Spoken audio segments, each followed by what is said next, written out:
नमस्कार दर्शकों, आज हम एक ऐसे विषय पर बात करेंगे जो हमारी संस्कृति, हमारे दिखावे और हमारी मानवता से जुड़ा है।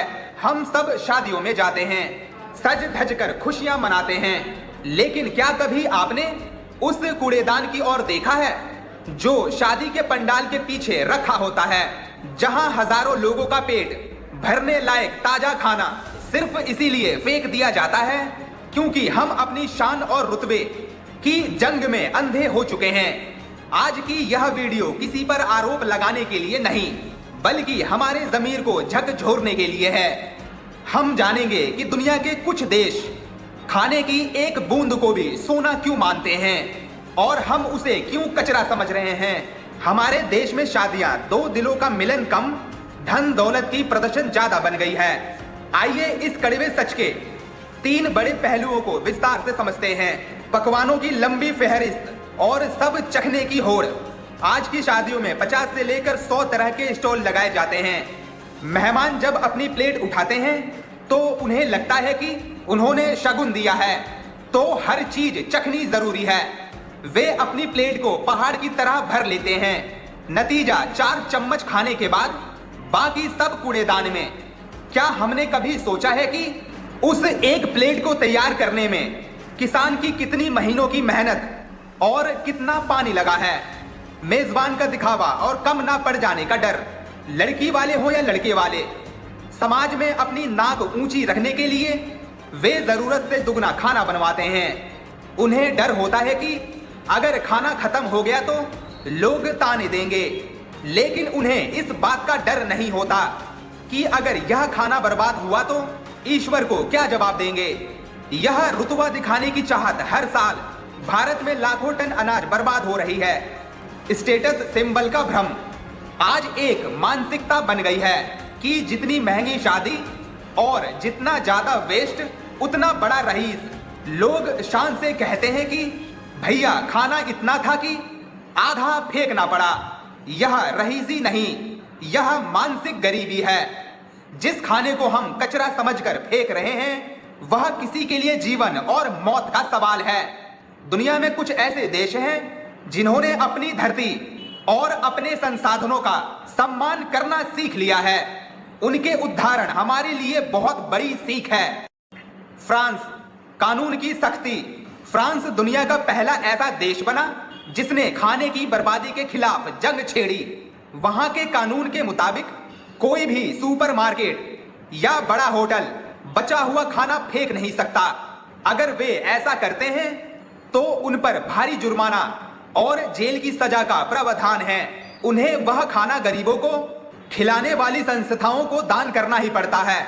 वहां के लोग मानते हैं कि खाना फेंकना प्राकृतिक के खिलाफ गद्दारी है। दक्षिण कोरिया, वजन के हिसाब से जुर्माना। यहाँ पे एज यू थ्रो तकनीक का इस्तेमाल होता है।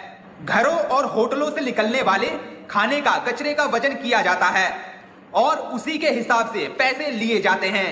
वहां शादियों में स्मॉल पोर्शन का चलन है। लोग गर्व महसूस करते हैं जब उनकी थाली साफ होती है। वहां खाने के कचरे से खाद और जानवरों का चारा बनाया जाता है, यानी कुछ भी बेकार नहीं जाता। जापान, मोटा इनाई की संस्कृति। जापान में एक प्राचीन शब्द है मोटा इनाई, जिसका अर्थ है किसी चीज को उसके पूरे मूल्य का उपयोग किए बिना बर्बाद करने का अफसोस। वहां बच्चों को बचपन से सिखाया जाता है कि चावल के एक दाने में 7 देवता वास करते हैं। शादियों में वहां बहुत ही नपातुला खाना परोसा जाता है और मेहमान अपनी प्लेट खुद साफ करना अपना सम्मान समझते हैं। दोस्तों, समस्या बहुत बड़ी है, लेकिन इसका समाधान बहुत ही सरल है। बस हमें अपनी सोच और काम करने के तरीके को थोड़ा बदलना होगा। आइए विस्तार से समझते हैं कि हम और आप मिलकर इस बर्बादी को कैसे रोक सकते हैं। छोटा हिस्सा और दोबारा लेने की आदत। अक्सर हम शादियों में देखते हैं कि लोग एक ही बार में अपनी प्लेट को पहाड़ की तरह भर लेते हैं। उन्हें लगता है कि बार बार लाइन में लगना ठीक नहीं दिखेगा, लेकिन समाधान यह है कि हम स्मॉल पोर्शन यानी थोड़े थोड़े हिस्से में खाना लें। आप एक बार में सिर्फ 2 चीजें लें, उसे खत्म करें और फिर दोबारा लें। मेजबान को भी चाहिए कि वे प्लेट्स और चम्मचों का आकार थोड़ा छोटा रखें।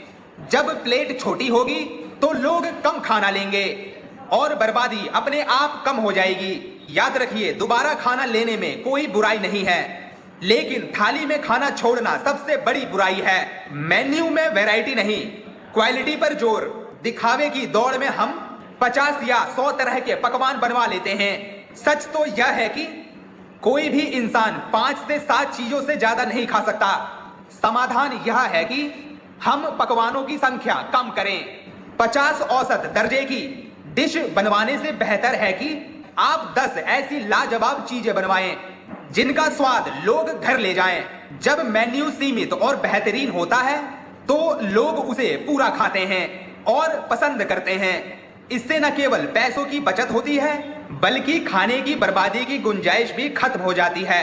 फूड वेस्ट मैनेजमेंट संस्थाओं से तालमेल।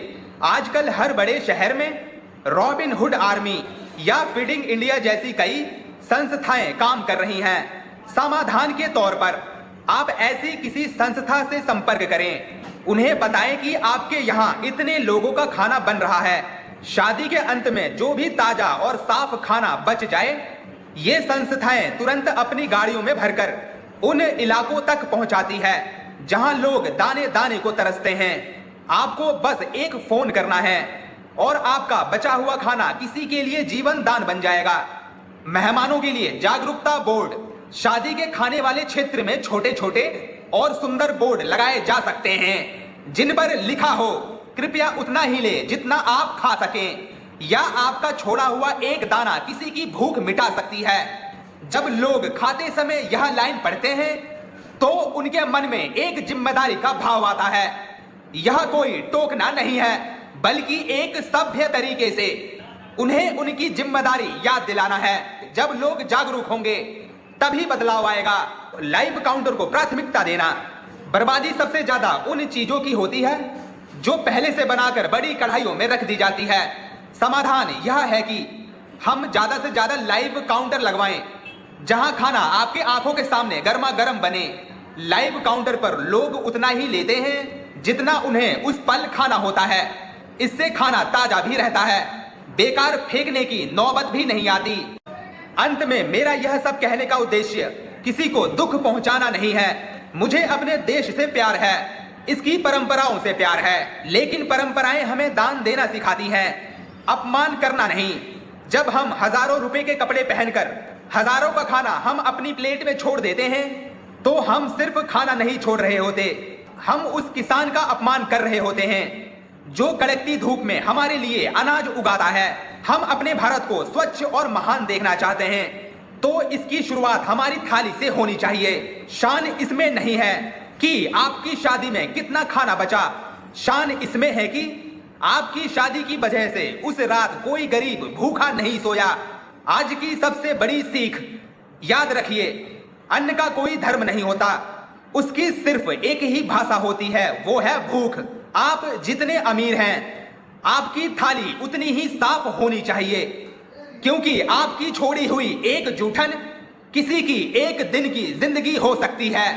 अगली बार किसी शादी में अपनी प्लेट भरते समय उस भूखे बच्चे का चेहरा जरूर याद कर लीजिएगा जो कूड़ेदान के पास खड़ा आपकी जूठन का इंतजार कर रहा है। अपने भारत को सुंदर और संवेदनशील बनाइए। जय हिंद, जय भारत।